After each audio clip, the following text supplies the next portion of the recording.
नमस्कार, स्वागत है आप सभी का अपने YouTube चैनल आदित्य मैथ्स में। अभी पढ़ रहे हैं आप वैदिक मैथ्स और आज का हमारा टॉपिक है क्यूब रूट। आज की क्लास में टोटल 8 एग्जाम्पल हम बताने वाले हैं। इस 8 एग्जाम्पल पढ़ने के बाद क्यूब रूट का कोई भी प्रॉब्लम आप 2 सेकंड में बना सकते हैं। ये रहा आपका एग्जाम्पल, चाहे आप कॉलेज के स्टूडेंट हों या स्कूल के हों या कम्पिटिटिव प्रिपरेशन करने वाले स्टूडेंट हो या आप टीचर हों, सबके लिए यूजफुल है। खुद सीखिए और अपने दोस्तों को भी सिखाइए। इस एग्जाम्पल पर हम आएंगे, लेकिन उससे पहले हमें कुछ कंसेप्ट बताना है, तो देखिएगा। जैसे कुछ टर्म है परफेक्ट क्यूब नंबर, पूर्ण घन संख्या। ये क्या है, इसको पहले थोड़ा समझते हैं। पूर्ण घन संख्या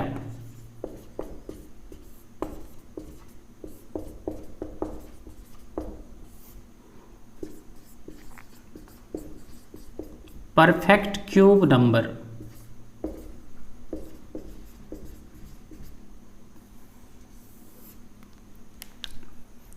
कोई भी संख्या, जैसे एक संख्या हमारा 2 है, इसको मल्टीप्लाई कर देते हैं 3 टाइम्स।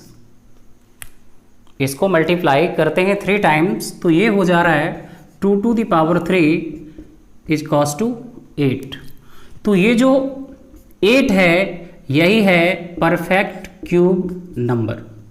इसे कहते हैं पूर्ण घन संख्या। कोई भी प्राकृत संख्या आप लीजिए, जैसे कि लेते हैं 4 मल्टीप्लाई 4, उसको 3 बार मल्टीप्लाई करते हैं, पावर क्यू होता है, और उसके बाद जो इसका रिजल्ट है 64, यही है आपका पूर्ण घन संख्या। या इसको ऐसे भी समझ सकते हैं, ऐसा नंबर जिसका घनमूल निकालने के बाद, मतलब क्यूब रूट निकालने के बाद, ऐसी संख्या जिसका क्यूब रूट निकालने के बाद एक हमें नेचुरल नंबर प्राप्त हो। नेचुरल नंबर जैसे कि 125 का क्यूब रूट हमारा है 5, ये एक नेचुरल नंबर है।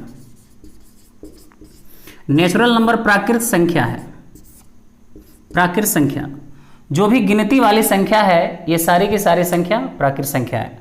1 2 3 4 5 6 7 8 9 10, ये इन्फिनिटिव तक जाते हैं, ये सारे के सारे प्राकृत संख्या है। तो कोई नंबर जिसका क्यूब रूट निकालने के बाद, घनमूल निकालने के बाद हमें प्राप्त होता है एक प्राकृत संख्या, तो उस नंबर को कहते हैं पूर्ण घन संख्या। अगर इस जगह 124 एग्जाम्पल हम लेते हैं, तो इसका जो रिजल्ट आ रहा है 4 पॉइंट समथिंग, ये दशमलव में आ गया।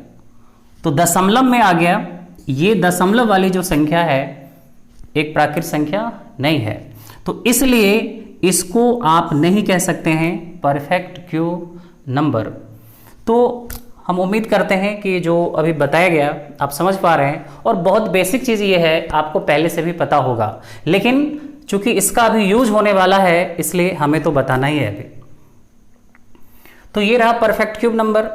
अब देखते हैं, जैसे कि 343 एक परफेक्ट क्यूब नंबर है। इसका क्यूब रूट होता है 7। क्यूब रूट इसका 7 है, क्योंकि 7 का क्यूब 343 होता है। तो कोई भी परफेक्ट क्यूब नंबर, कोई भी परफेक्ट क्यूब नंबर का हमें अभी निकालना है क्यूब रूट। यही कंसेप्ट अभी हमें सीखना है। तो यहां देख रहे हैं कि परफेक्ट क्यूब नंबर है कितना, परफेक्ट क्यूब नंबर 343 है, और उसका यूनिट डिजिट जो है वो 3 है। तो इकाई अंक 3 है, और इसका जो रिजल्ट हमें प्राप्त हुआ, उसका यूनिट डिजिट क्या मिला हमें, 7 मिला। तो 3 का 7 मिला।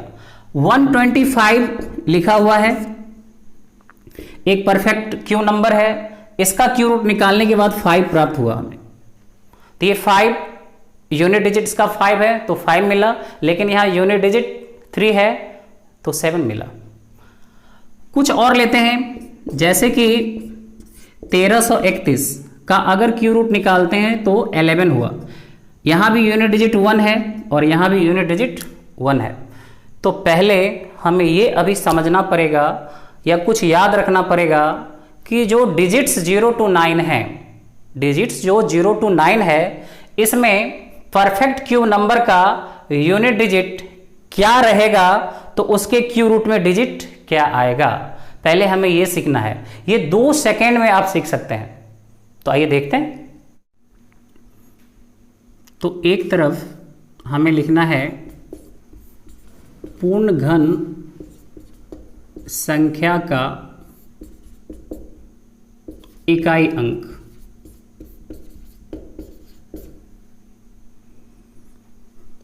और इस तरफ लिख देते हैं घनमूल का इकाई अंक।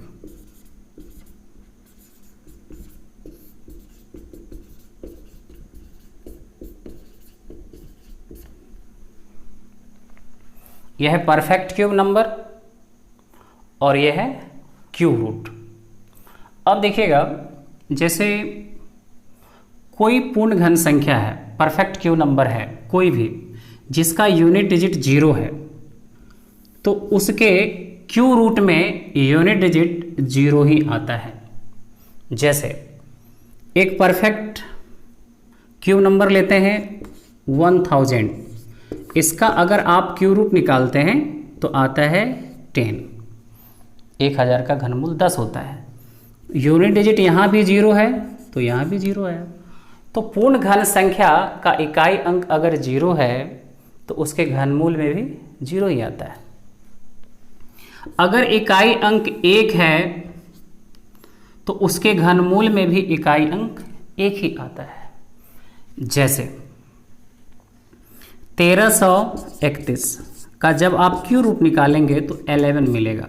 यहाँ भी 1 है, यहाँ भी 1 है। समझ पा रहे हैं आप? फिर 2 और 3 हम बाद में देखेंगे। 4 लेते हैं, 4 है तो उसका भी 4 ही आएगा, 4 का 4 आएगा। जैसे 64 लेते हैं, परफेक्ट क्यूब नंबर है तो इसका क्या आ रहा है, 4 आ रहा है, 4 का 4 आ रहा है। 5 लेते हैं, 5 का 5। जैसे 125 का क्यू रूट निकालेंगे, क्या मिल रहा है, 5 मिल रहा है। 6 का 6 ही आता है। जैसे देखेंगे 216 का 6 आ रहा है। 7 8 अभी हम नहीं ले रहे, 9 का 9 आ रहा है। जैसे 729 का आप क्यू रूट निकालिए, 9 का 9 आएगा, 9 का 9 आएगा। तो टोटल 10 डिजिट्स हैं, उसमें 0 1 4 5 6 7 का नो चेंज होता है। मतलब जो परफेक्ट क्यू नंबर में है वही उसके क्यू रूट में होता है यूनिट डिजिट, इसमें कोई चेंज नहीं होता है। और जो चेंज नहीं होता है वही एग्जाम्पल अभी हम पहले आपको दिए। मतलब 0 का 0, 1 का 1, 4 का 4, 5 का 5, 6 का 6 एंड 9 का 9। अब टोटल 10 डिजिट्स हैं 0 to 9। 10 डिजिट्स में यहां पे रह गया 2, तो 2 का 8 होगा, 2 का 8 होगा। जैसे कि 512 लिखिए आप, इसका क्यू रूट 8, 2 है तो 8 मिला, 2 का 8 आया, और 8 का 2 मिलेगा। देख लीजिए 8 का 2 मिलेगा, 8 का क्यू रूट निकालिए 2 मिलेगा। मतलब परफेक्ट क्यू नंबर का यूनिट डिजिट 2 है तो क्यू रूट में 8 आएगा, और अगर यूनिट डिजिट 8 है तो 2 मिलेगा। तो इस तरह से आप याद रख सकते हैं, रिवर्स है। 2 का 8, 8 का 2। अब रह गया 3, 3 का 7 रहेगा और 7 का 3 रहेगा। कैसे देखिएगा, 343 का क्यू रूट 7, 3 है तो 7 आया, 343 3 है तो 7 आया। और उसके बाद एक 7 का एग्जांपल लेते हैं, जैसे 27 का 3 आया, 7 है तो 3 आया। तो बस सॉरी, बस आपको याद रखना है 2 and 3 का। ये तो नो चेंज है, ये तो याद ही नहीं रखना है। जिसमें चेंज होता है वही याद रखना है, और जिसमें चेंज नहीं होता है उसको याद रखने की क्या जरूरत है। तो याद ऐसे रखेंगे, 2 3, 2 इवन नंबर है तो 8 इवन नंबर है, 2 का 8। 3 इवन नंबर है, सॉरी ऑड नंबर है तो 7 ऑड है, 3 का 7, ऑड ऑडेड, इवन इवन इवन। क्लियर है? तो बस हमें ये याद रखना है। अब आप देखिए कि इसका यूज कैसे करना है, क्योंकि इतना तो याद रखना ही होगा और इसका तो नो चेंज है। तो आइए देखते हैं एग्जाम्पल लेके। तो ये रहा आपका एग्जाम्पल। इसमें राइट साइड से 3 डिजिट यूनिट डिजिट को हमेशा डिसाइड करेगा। कैसे समझिए, जैसे लिखा गया 1000, इसका क्यू रूट आप देखेंगे 10 आ रहा है, इसमें 2 डिजिट आ गया। 4 डिजिट की सबसे छोटी संख्या है 1000, तो 4 अंकों की सबसे छोटी संख्या क्यू रूट में 2 अंक आ रहा है। तो अगर 4 अंक से कम लेना है तो 3 अंक आएगा। तो 3 अंक अगर लेते हैं ये 729, तो इसका आ रहा है क्यू रूट 9, जो 1 अंक की सबसे बड़ी संख्या 9 है, इसके बाद 10 है। तो यहां से ये स्पष्ट है कि 3 डिजिट अगर है तो उसका क्यू रूट में 1 अंक से कभी ज्यादा नहीं आएगा, क्योंकि 4 डिजिट की सबसे छोटी संख्या का 2 डिजिट आ रहा है। तो 3 डिजिट का कोई भी संख्या हो तो 1 से तो ज्यादा अंक आ नहीं सकता है। तो इसलिए राइट साइड से 3 डिजिट जो है वो यूनिट डिजिट को डिसाइड करेगा। तो यहां देखते हैं दाहिनी ओर से 3 अंक है, जिसका इकाई अंक क्या है, इस संख्या का इकाई अंक है 9, और आप अभी जस्ट देखे हैं कि 9 वाले में नो चेंज, चेंज होता है सिर्फ 2 में, 3 में। तो 9 का 9 ही लिखेंगे। मतलब राइट साइड से 3 डिजिट जो है वो डिसाइड करेगा सिर्फ यूनिट डिजिट को। मतलब 3 अंक पर 1 अंक आया क्यू रूट में। समझ पा रहे हैं? उसके बाद 3 डिजिट के बाद जो नंबर है, हमें अब ये देखना है कि ये जो नंबर 59 है, 59 के जस्ट नीचे कौन सा परफेक्ट क्यूब नंबर है। 59 से जस्ट नीचे कौन सा परफेक्ट क्यूब नंबर है। तो आपके टेबल में आप देख सकते हैं कि 3 का क्यूब 27 है और 4 का क्यूब 64 है, और ये 59 है, मतलब 64 से कम है। तो 64 से कम है, तो 64 से कम परफेक्ट क्यूब क्या आ रहा है, 27। तो 27 आ रहा है, तो 27 का क्यू रूट क्या होगा, 3 होगा। तो ये 2 डिजिट का यहां पर हम लिखेंगे 3। तो इस तरह से आप देख सकते हैं कि 59319 का क्यूब रूट होगा 39। ये फर्स्ट एग्जाम्पल था। अगर आप कुछ कम भी समझ पा रहे हैं कोई दिक्कत की बात नहीं, टोटल 8 एग्जाम्पल हम बताने वाले हैं और 1 से 2 एग्जाम्पल में ही क्लियर हो जाएगा। आप देखिए इस तरफ 3 डिजिट, इसका हम मात्र 1 डिजिट नीचे लिखेंगे, क्या है ये 2, और अभी जस्ट आप देखिए 2 के लिए क्या आता है 8, तो यहाँ आया 8। अब ये 21, आप ये देखिए 21 से जस्ट नीचे परफेक्ट क्यूब क्या है, तो 2 का क्यूब 8 है, 3 का क्यूब 27 है, तो 27 लेना नहीं है, हमें 21 से नीचे ही रहना है। तो 27 से जस्ट नीचे सॉरी पूर्ण घन संख्या क्या है, तो 8 है, 8। तो इसका 8 का क्यू रूट क्या होगा 2, तो यहां लिखेंगे 2। समझ पा रहे हैं, 28 आया। यहां 3 डिजिट का 1 डिजिट आएगा यूनिट डिजिट, वो क्या आने वाला है 3 है। तो आपको पता है 3 का क्या आता है 7, 3 का 7। उसके बाद 4 से जस्ट नीचे परफेक्ट क्यूब क्या है 1 है, क्योंकि 1 का क्यूब 1 ही होता है, 2 का क्यूब 8 हो जा रहा है, लेकिन ये 4 है तो इसके जस्ट नीचे 1, और 1 का 1 ही होता है। तो इस तरह से आप देख सकते हैं कि 49 13 का क्यूब रूट होता है 17।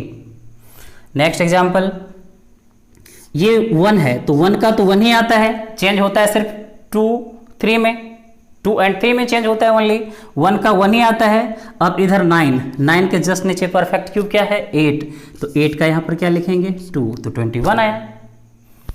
कुछ और है देखते हैं, ये 3 डिजिट का ये 2 का 8 लिखेंगे।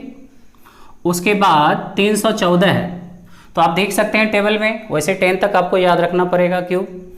टेबल में आप देख सकते हैं कि 7 का क्यू 343, लेकिन 343 तो इससे ज़्यादा आ गया। तो 6 का क्यू 216, तो 216 का क्यू रूट क्या आएगा? 6, तो 68 आंसर। इसका देखते हैं। 7 का 3 आता है, 7 का 3 आएगा। उसके बाद ये आपका है 1092, तो देख रहे हैं 10 का क्यू 1000, लेकिन 11 का नहीं दिया हुआ पे। 11 का क्यू 1331 होता है, तो देख रहे हैं 1331 से नीचे की संख्या है 1331 से नीचे की संख्या है, लेकिन 1092 से नीचे क्या है? 1000, तो 1000 का क्या लिखना है? 10, तो 103 आपका आंसर होगा, क्योंकि 1000 का लिखना है। मतलब ये जो संख्या है इसके जस्ट नीचे पूर्ण घन संख्या का क्यू रूट लिखते हैं। आप ये देखिए 712 है, 2 का 8 लिखेंगे, 2 का 8 लिखेंगे, और ये जो आप देख रहे हैं 1259 है, तो 1259 से जस्ट ऊपर परफेक्ट क्यूब क्या है? 1331, तो 1331 से नीचे है। 1331 किसका होता है? 11 का, तो 1331 होता है 11 का, इसका क्यू रूट 11, सॉरी ये 1259 है, इसके जस्ट नीचे होगा 1000, क्योंकि 1331 से ज़्यादा हो गया, तो इसका क्या लिखेंगे? 10, मतलब 108 होता है इसका क्यू रूट। अब आइए इसका 8 का 2 लिखेंगे। देखिए मैक्सिमम एग्जाम्पल लिया गया है चेंज होने वाला, सेम वाला एग्जाम्पल हम कम लिए हैं, समझ में आ रहा है आपको? तो ये 8 का 2 आया, उसके बाद 1404, ये 1404 है, 1331 से ज़्यादा है। 1331 का क्या होता है? 11, तो ये 1331 का 11, तो ये होता है 112। हम उम्मीद करते हैं कि जो भी बताया गया आप समझ पाए, सीख पाए। इससे पहले भी कई वीडियो अपलोड किया गया है, आप सबका रिवीजन करिए। कल के क्लास में बताने वाले हैं स्क्वायर रूट का कंसेप्ट, परफेक्ट स्क्वायर का भी बताने वाले हैं, नॉन परफेक्ट स्क्वायर रूट का भी बताने वाले हैं। तो एक एक वीडियो को आप देखते चलिए, कोई भी वीडियो मिस नहीं करना है। तो अगर सब कुछ समझ में आ रहा है तो चैनल को लाइक करिए, सब्सक्राइब करिए और अपने दोस्तों में शेयर करिए। बहुत ही जल्दी फिर मिलेंगे हम नेक्स्ट क्लास में। बाय।